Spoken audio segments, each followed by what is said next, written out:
The counseling process is a structured interaction between a counselor and a client that aims to help the client understand themselves, overcome problems, and make positive changes in their life. Through a supportive, safe, and confidential environment, the counselor assists the client in exploring thoughts, feelings, and behaviors.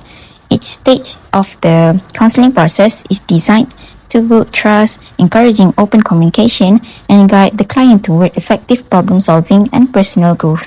First step is initial preparation. Before the counseling session begins, the counselor must ensure that the counseling environment is conducive, such as a room that is quiet, comfortable, and free from disturbances. In addition, the counselor needs to prepare themselves mentally and emotionally in order to give full attention to the client. This preparation is important to ensure that the counseling session runs smoothly and effectively.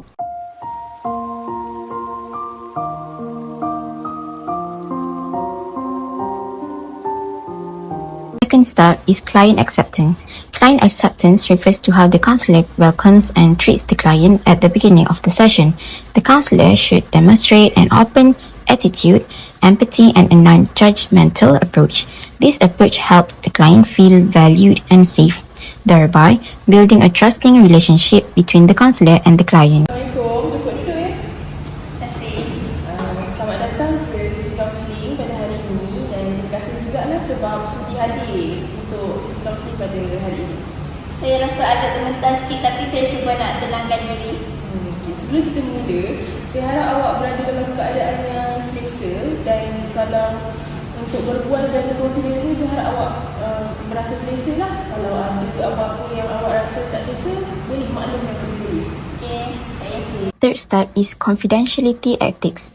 Confidentiality ethics are an important principle in counseling sessions. The counselor explains to the client that all information shared is confidential and will not be disclosed to others without the client consent. However, there are certain exceptions such as situations involving the safety of the client or others. This explanation is important to ensure that the clients feel confident and comfortable sharing their issues honestly. Sebelum kita teruskan, saya ingin jelaskan sedikit tentang etika kerahsiaan. Semua perkara yang dibincangkan dalam sesi ini adalah sulit dan dirahsiakan. Namun, terdapat pengecualian sekiranya melibatkan keselamatan diri awak, keselamatan orang lain atau jika diwajibkan oleh undang-undang. Selain daripada itu, maklumat awak tidak akan dikongsi tanpa kebenaran. So, sebab itulah saya rasa macam lega dan selamat untuk berkongsi dengan awak. Bagus. Kalau ada apa-apa persoalan tentang perkara ini, awak boleh tanya saya bila-bila masa. Okay, baik. Issue exploration is the initial phase in the counseling process. At this stage, the counselor helps the client identify the problems they are facing. The counselor listens actively, shows empathy, and uses open-ended questions. The aim is to gain a clearer understanding of the client's feelings, thoughts, and situation. The result of issue exploration help the counselor and client determine the focus of further counselling. Baik, boleh awak ceritakan sedikit apa yang membuatkan awak ingin datang ke sesi kaunseling pada hari ini? Sebenarnya saya dah lama simpan perasaan ini. Saya rasa tertekan dan keliru dengan apa yang saya lalui sekarang. Tapi saya tak tahu nak luah kepada siapa. Saya faham. Nampaknya awak sedang berdepan dengan tekanan yang agak berat dan ia memberi kesan kepada emosi serta motivasi awak. Ya, betul. An in-depth assessment is the phase following issue exploration. In this phase, the counselor assesses the client's problems in greater detail. The counselor looks at patterns of thinking, emotions, behavior, and environmental factors. This information helps the counselor understand the extent of the client's problems and needs. In-depth assessment forms the basis for designing appropriate interventions. Tidak terasa keadaan ini berlaku yang pertama tu emosional. Sejak beberapa bulan lepas, sebelumnya saya rasa biasa je. Tapi sekarang rasa macam saya saja yang Apa yang buat perasaan itu makin kuat sekarang? Sebab saya rasa apa saja keputusan saya buat ada yang betul-betul. The next step of the process of counseling is formulating the problem. It is the phase in which the counselor compiles and explains the client's main issues.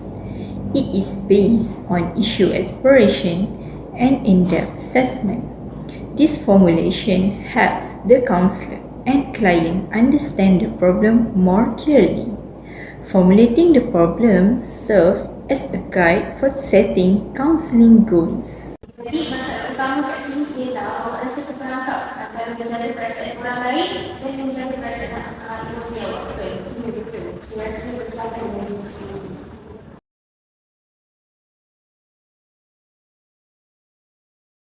Bismillahirrahmanirrahim. My name is Nur Izzati binti Azman and my message number is 1231367. I will explain to you the next step of counseling process till the end and the conclusion of this presentation. At this stage, the counseling process focuses on conducting intervention, where the counselor actively assists the client in working toward positive change. Intervention is a collaborative process that takes place within a safe and trusting counseling relationship. The counselor applies active listening skill, including reflection of feeling and paraphrasing, to help the client explore, talk, emotion, and experience more clearly. Through empathy and validation, the counselor ensures that the client feels understood and supported. This stage aims to increase the client's self-awareness and readiness to make constructive change. In the following video, the counselor can be seen offering initial suggestion based on the client concern, and the client responds by showing agreement and readiness to process the purpose of intervention. Langkah awal yang saya jalankan awak fokus pada dua perkara. Pertama, awak kena kenal pasti apa sebenarnya keperluan dan batasan diri awak. Dan yang kedua, awak kena bezakan antara rasa bertanggungjawab dan rasa bersalah yang berbeza. Jadi macam mana awak rasa cadangan ini sesuai tak? Ya, saya rasa sesuai sebab saya susah nak bezakan dua benda. Next, the implementation of intervention involves translating agreed strategies into action. This stage follows a client-centered approach where the client plays an active role in counseling process.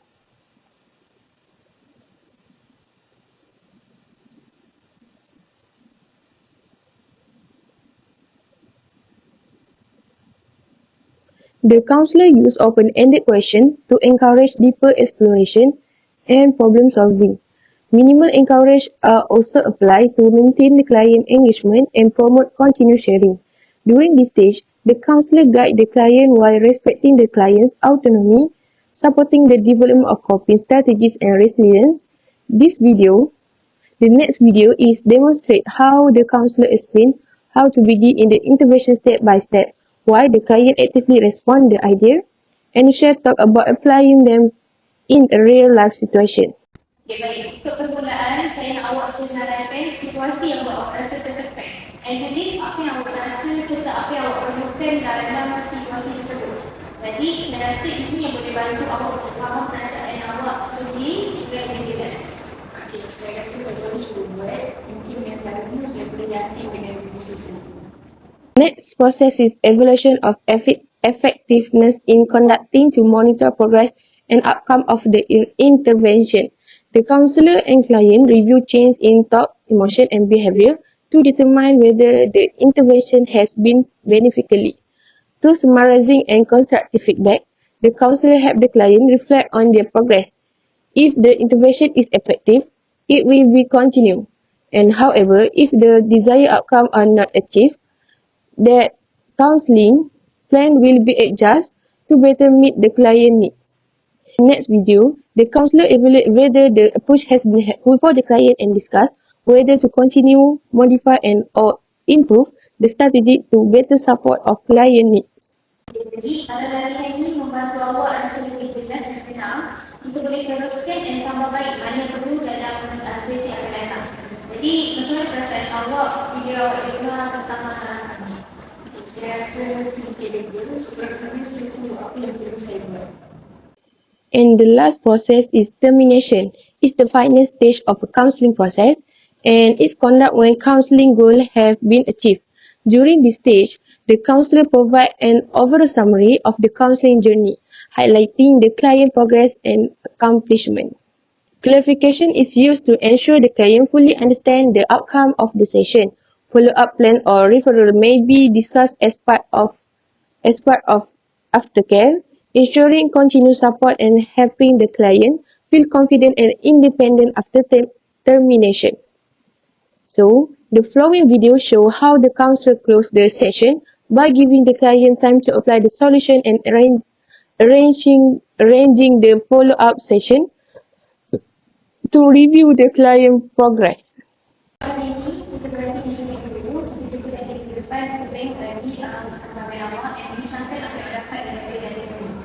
Ya, terima kasih juga kepada ini. Saya berasa lebih sedikit.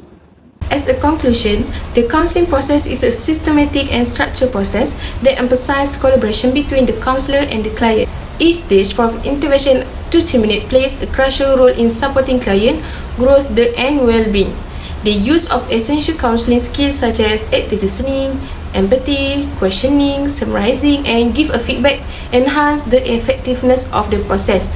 Ultimately, successful counseling depends on the counselor competence and the client active involvement in achieving the positive change. Overall, the video presented illustration how theory is applied in the real counseling situation through effective counselor-client interaction. That's all from us. Thank you.